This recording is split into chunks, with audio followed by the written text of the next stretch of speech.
Aracan é aquele que não precisa, que não retrocede, que o que aprendeu está aprendido é daqui para frente, não vai para trás. Às vezes na vida não é assim, nós não retrocedemos, nós aprendemos alguma coisa, mas a gente ainda falha como falhava no passado, até que chega um momento que você não falha mais. Quando aquilo que tem aprendido está, e daí você vai para frente. Isso é chamado estado de Aracan. Alguns dizem que não tem mais nenhum renascimento, que não precisa renascer, ou seja, não precisa repetir os erros do passado, que aprendeu alguma coisa, né? E foi para adiante.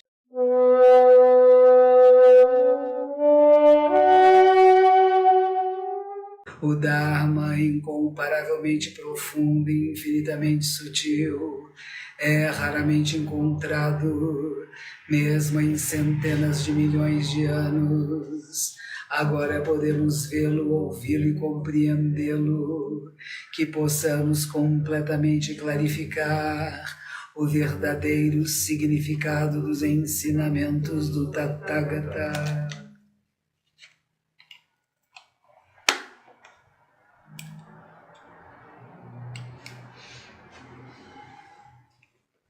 Mestre Dogen Shobo Genzo, livro 4 dessa tradução feita por Gudo Nishijima e Shodo Cross. E o capítulo de hoje se chama Shizen Bhikkhu, o monge no quarto estágio de Dhyana, ou de Zazen, ou de Samadhi, né? O quarto estágio. Shi significa 4. Zen representa a palavra sânscrita por dhyana, ou jhana, que significa zazen, o estado de zazen ou meditação. Bhikkhu é a palavra sânscrita bhikshu, que significa um monge. Shizen Bhikkhu é o monge que obteve o quarto estágio de zazen. Ele pensava que ele havia obtido o estado de um Aracan, que é o estado último da prática, o superior. E quando ele estava morrendo, uma aparição surgiu em frente ao monge, que é uma coisa que não é comum a alguém que obteve o estado superior de Zazen. Então ele pensou que Buda havia enganado ele. E porque ele teve esse ponto de vista errôneo, ele caiu no inferno. E essa é uma história que Dogen Zenji-sama conta como exemplo de que a maneira errônea de você compreender o budismo pode levar a muito sofrimento. E ele faz uma demonstração muito forte contra os pontos de vista errôneos de acreditar que budismo, confucianismo e taoísmo todos ensinam a mesma coisa. Ele fala, não é a mesma coisa. Porque naquela época na China havia pessoas que diziam isso, né? Que budismo, taoísmo e confucionismo, tudo era a mesma coisa. Então esse é um texto que Dogen Zenji-sama ele fez questão de escrever para confirmar que não é tudo a mesma coisa, né? Que não são exatamente a mesma coisa. Ele é bem severo muitas vezes, como todos os praticantes, os fundadores de algum grupo religioso, que vem dizer não é o que os outros estão falando. Muito bem. Esse é um dos capítulos que ele reescreveu quando ele pensava em fazer 100 capítulos, né? E ele separou dos 12 capítulos que ele pôs de fazer antes de morrer, né? E foi reescrevendo. Esse é um deles. Muito bem.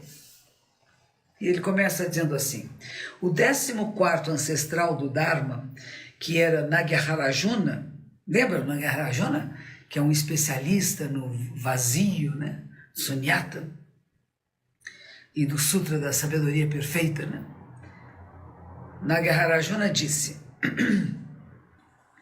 entre todos os discípulos de Buda havia um monge, um bhikkhu, que tendo obtido o quarto estado de dhyana, ele ficou muito orgulhoso de si mesmo e achou que tinha acessado o quarto estágio, que é o estágio de um Aracan. Aracan é aquele que não precisa, que não retrocede, que o que aprendeu está aprendido é daqui para frente, não vai para trás. Às vezes na vida não é assim, nós não retrocedemos, Nós aprendemos alguma coisa, mas a gente ainda falha como falhava no passado, até que chega um momento que você não falha mais. Quando aquilo que tem aprendido está, e daí você vai para frente. Isso é chamado estado de Arakan. Alguns dizem que não tem mais nenhum renascimento, que não precisa renascer, ou seja, não precisa repetir os erros do passado, que aprendeu alguma coisa, né? E foi para adiante. Então ele achou, porque ele acessou algum estado de meditação profunda, ele pensou que ele já era um estado de superior. E assim, cada um dos estágios que ele foi obtendo algum efeito, ele foi ficando muito orgulhoso. E assim, com esse orgulho, ele não tentou progredir mais, era como se já tinha chegado no máximo que ele tinha e não tinha mais nenhum progresso a fazer. E quando a sua vida estava chegando ao fim, ele viu chegar a ele na forma de alguém que estaria no quarto estágio de Dhyana, e que ele estaria entrado num ponto errôneo, né? Ele viu aquela existência intermediária entre morte e regeneração, que é chamado Chu-U, uma existência intermediária. E ele achou que não, que ele tinha que entrar direto em Nirvana. Se ele era um monge que tinha atingido um estado tão elevado, na hora da morte ele devia ter entrado imediatamente em Nirvana, num nível superior de consciência, e apareceu um mundo intermediário. Então ele falou assim, Buda me enganou. Em vez de pensar, eu me enganei, eu teve uma impressão errônea sobre o que eu havia obtido, ele disse, não, Buda me enganou. E porque ele teve esse pensamento, ele disse assim, não há nirvana, Buda me enganou. E porque ele teve esse pensamento errôneo, ele perdeu o mundo intermediário do quarto estágio de Dhyana, e ele viu, em vez disso, um lugar terrível que é chamado Avici. É de um inferno em particular chamado Avici, que é sem ondas, né? E quando ele morreu, ele imediatamente foi para o Avici.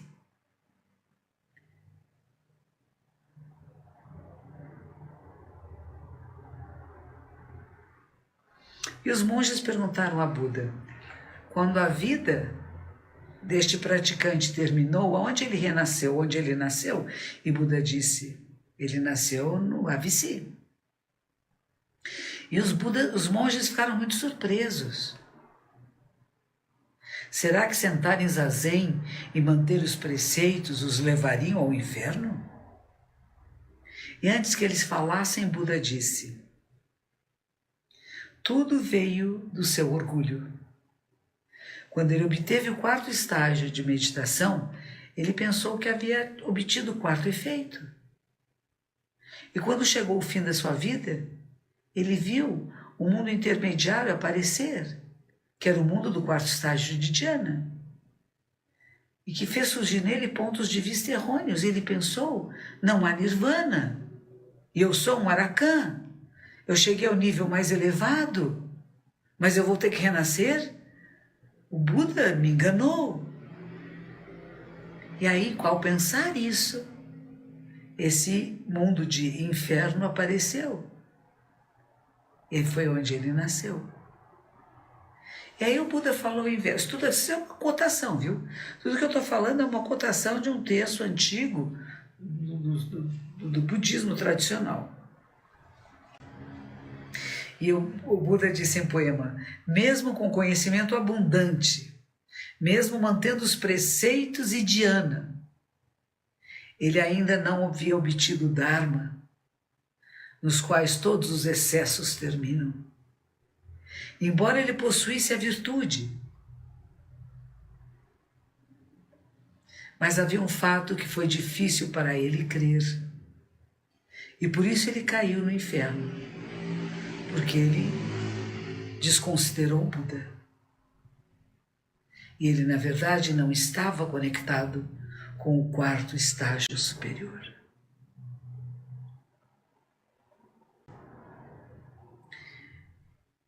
E este monge é chamado o monge do quarto estágio de dhyana, ou o monge do não conhecimento.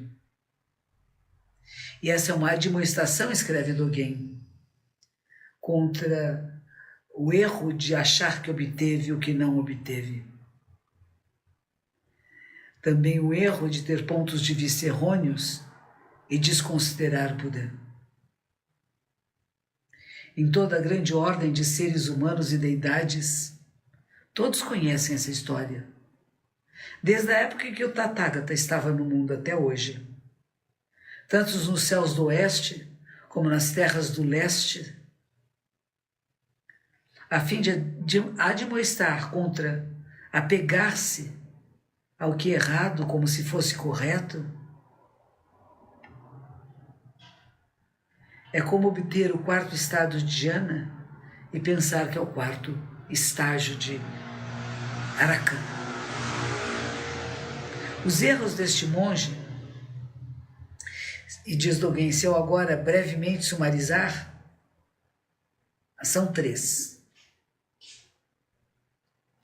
Primeiro, embora ele fosse alguém de não conhecimento, incapaz de distinguir entre o quarto estado dhyana e o quarto efeito, ele em vão se separa de seus professores e fica vagando sozinho, como se não tivesse mais nada a aprender. Felizmente era a época em que o Tathagata estava no mundo. Se ele regularmente visitasse o Tathagata, se ele estivesse constantemente procurando Buda e ouvindo o Dharma, os erros que ele aqui teve não teriam ocorrido. Mas ao contrário disso, ele resolveu viver sozinho. Ele não visitava Buda, não encontrava Buda, não ouvia o Dharma. E por isso se perdeu. E mesmo se ele falhasse de visitar o local de Buda, ele poderia ter ido em lugares onde haviam grandes arahants e receber suas instruções. Mas em vão ele queria viver em solidão, como uma forma de auto-orgulho. E assim, quando ele obteve o primeiro dhyana, ele pensou que era o primeiro efeito.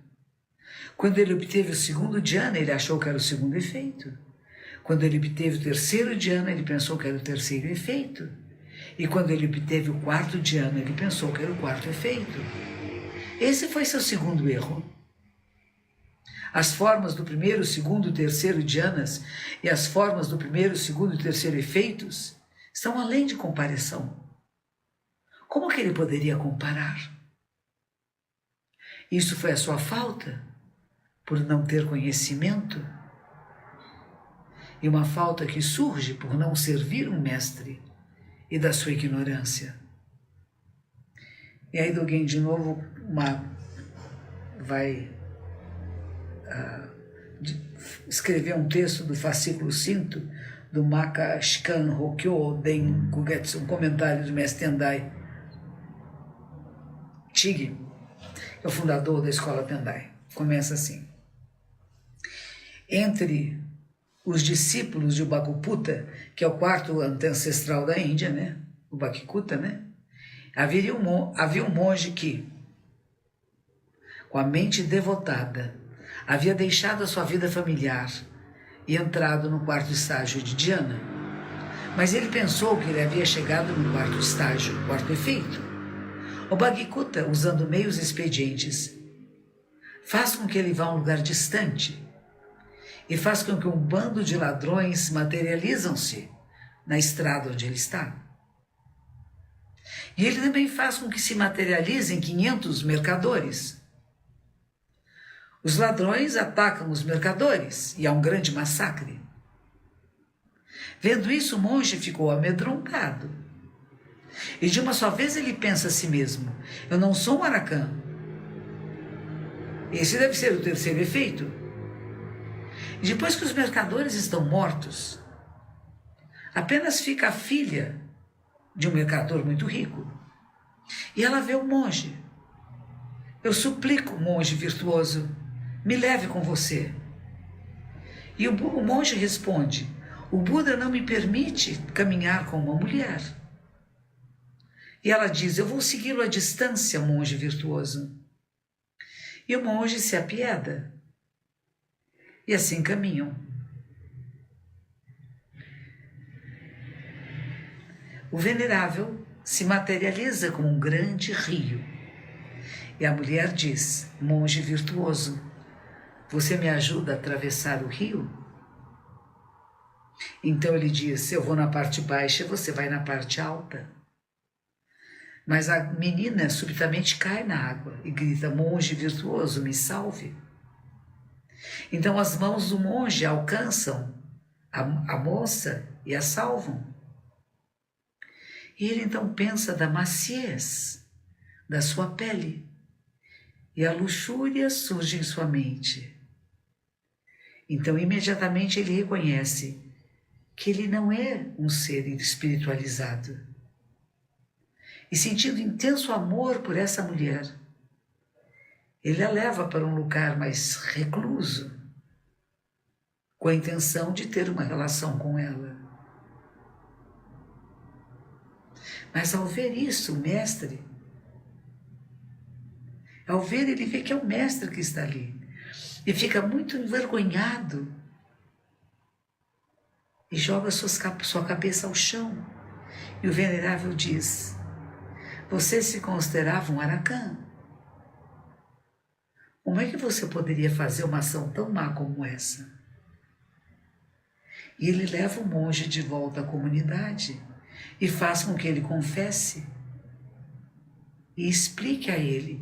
E é explicado a ele o essencial do Dharma. E finalmente ele obtém o estado de um aracã.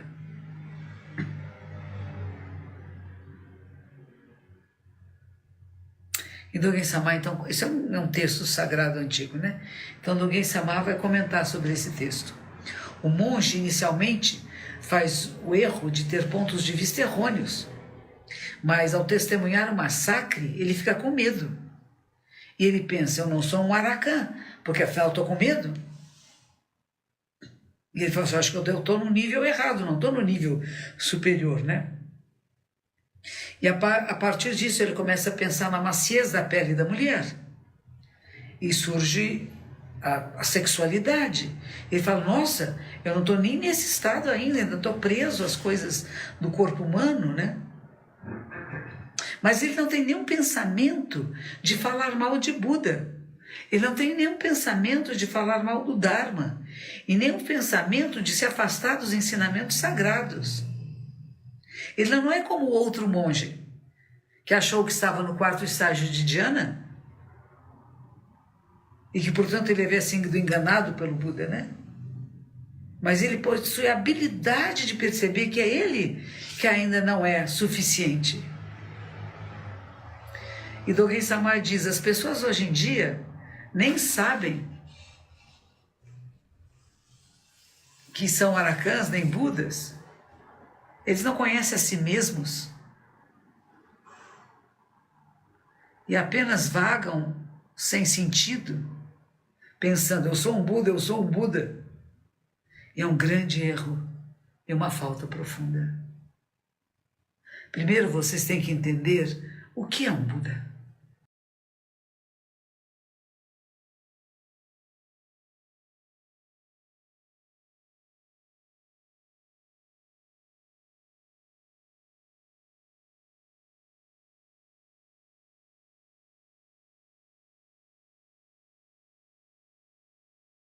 Descubra sua personalidade com o teste Pensax. Faça o teste grátis e comece sua jornada de autoconhecimento.